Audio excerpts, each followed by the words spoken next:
You're on your own a lot. You're doing contemplation, meditation. You're in solitude. The thing is, though, at some point you've got to come back. You've got to reintegrate. You've got to engage with the world, other people. The thing with this is it's a bit jarring. It's a bit awkward. It takes time, at least for me, to like be able to speak again. It's weird that. But genuinely, like to find my voice again, it takes me like some time. And I want to point this out because you might suffer. You might suffer through this. You might find it really uncomfortable. You might like be dreading going back to, life. Now, of course, this is a temporary problem. Because the more advanced you get, the more the boundary between like the spiritual work that you're doing and life dissolves. Yeah, so they're one and the same. At the same time, though, like there's an undeniable like reality to spending a lot of time on your own and then like going and being with people. It's difficult, man.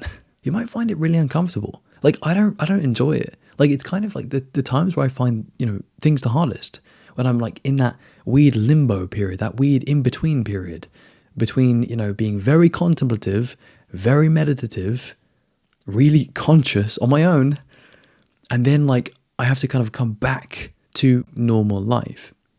And I've experienced this as kind of awkward sometimes, especially because my inner experience, it actually feels like amazing because it's really clear, it's really like thoughtful and deep and reflective. But then when I go to speak, I'm like, that's weird. Like socially, I'm not warmed up. I'm not very socially lubricated. And it can be jarring because like you thought you were great. Like inwardly you feel very calm and you're so reflective and you've got so many insights.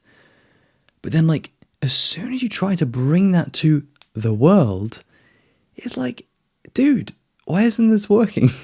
But then when you try and actually communicate or share your insights, because you'll want to share your insights, it's weird, there's like a drop off.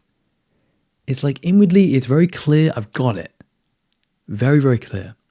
But then as soon as I try to like verbalize it, articulate it, communicate it, it gets lost. It's like I can't even begin to put it into language. You start to think, man, like, why can't I be the same as I am in here, but out there?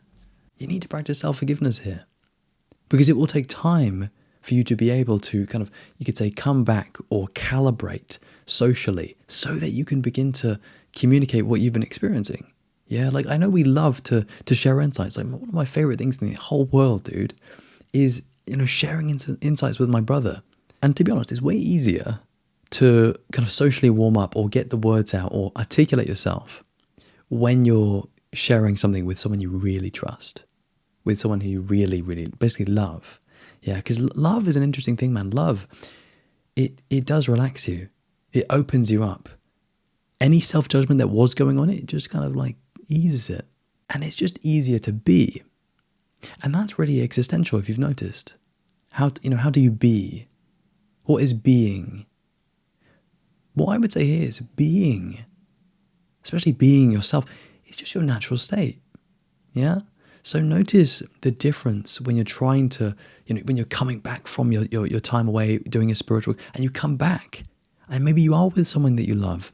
Notice it's easier to be and be yourself when you're in that company of someone that you love, because of how love relaxes you and lets you be yourself. See, the cool thing about love is it disarms us. It makes us who we really are. Yeah? And that's what I would suggest in these tougher times when you're maybe feeling a little bit awkward, a little bit kind of 1 foot in, 1 foot out of, really, really being really, really conscious. And just to help you throughout this time, spend some time with someone who is just chill and who loves you, because you'll notice that it's easier to land. And that's what you're doing as well. Because when you do a lot of spiritual work, it's really normal for you to be quite spacey, quite reflective, quite introverted. When you are like this way, it takes time to like get grounded again.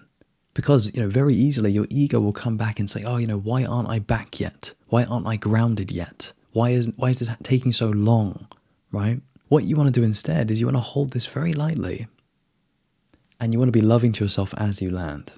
Okay? Because, like, here's the ultimate trick, man. Just always be loving to yourself. If you reflect on this, you'll kind of feel into it. You'll introspect.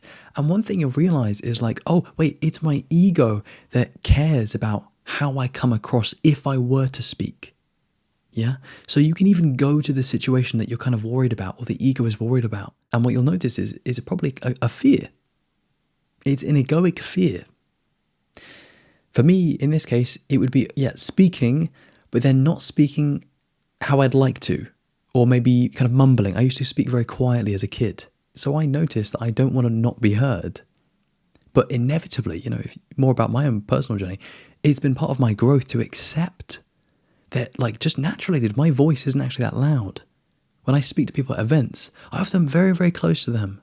And I accept that. That's just how I am. But regardless, for us here, the only real issue we have is the ego.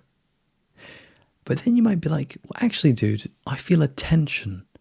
I feel an awkward tension in me when I've done loads of spiritual work and now I'm coming back. Okay, that's fair. But what is that tension? See, what I would suggest is that is a manifestation of egoic energy. Yeah. Notice, like, if you've ever been nervous to do something and then you do it and you feel the physical changes in your body, you feel like almost your heart opening a little bit. You feel yourself relax, your shoulders drop, you kind of feel warmer, your energy increases, your frequency increases. What happens to our egoic tension when we loosen up, when we face truth? It dissolves. The tension is released.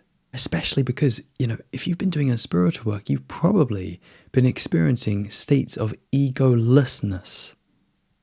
Times where you're not really feeling much egoic tension in the body. You're not even experiencing ego. Maybe you're in like that really spacious place within you and you're just not really experiencing much ego.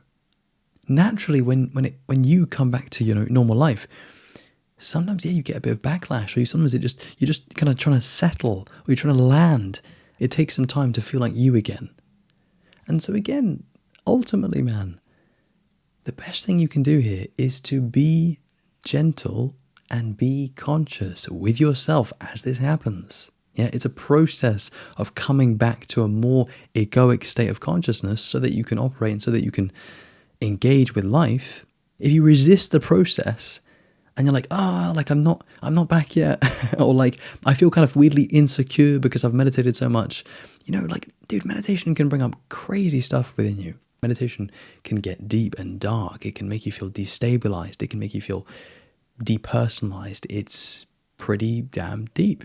And so naturally, when you come back from that work, you will need to be conscious and you will need to be patient. That's how it is. Go easy on yourself. Love yourself. And when you land, be grateful that you landed. Okay, my friend. Lots of love. Take care. And as always, my friend, peace.